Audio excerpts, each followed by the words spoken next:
குருவே சரணம். நம்முடைய வளிமண்டலத்தில் இருக்கும் ரிஷிமார்களின் ஆசிர்வாதத்தினால் மட்டுமே நாம் 12 ராசிகளுக்குள் ஏதாவது ஒரு ராசியில் பிறக்கிறோம். அப்போ இது எப்பேற்பட்ட வரம் அப்படிங்கிறது தான் பெரிய விஷயம். அதில் தனுசு ராசி இவங்க யாருடைய ஆசிர்வாதம் பெற்றவர்கள் அப்படின்னு பார்க்க போகும் பொழுது காஷ்யப்ப முனிவர்.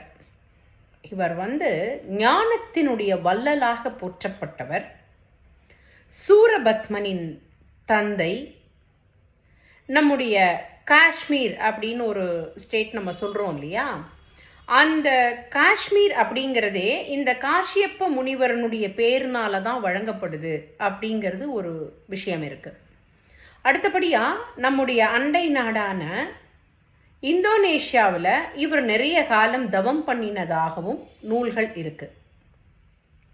இப்பேற்பட்ட பெரும் வரலாற்று பின்னணியை கொண்ட இந்த காஷ்யப்ப முனிவரை தனுசு ராசியில் பிறந்தவர்கள் தினசரி காலையில் எந்திரிச்ச உடனே, ஐயா காஷ்யப்ப முனிவரே, இன்றைய நாள் நல்ல நாளாக வேண்டும்.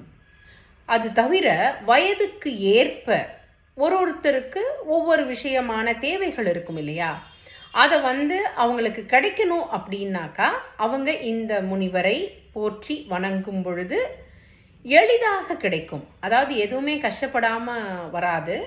அதுக்கு ஒரு முயற்சி அப்படிங்கிறது வேணும். அந்த முயற்சி வெகு விரைவில் வெற்றியடையணும் அப்படின்னாக்கா இவங்க காஷ்யப்ப முனிவரின் பாதத்தை தொட்டு வணங்கி தியானம் செய்யும் பொழுது அனைத்து நலன்களும் கிடைக்கும்.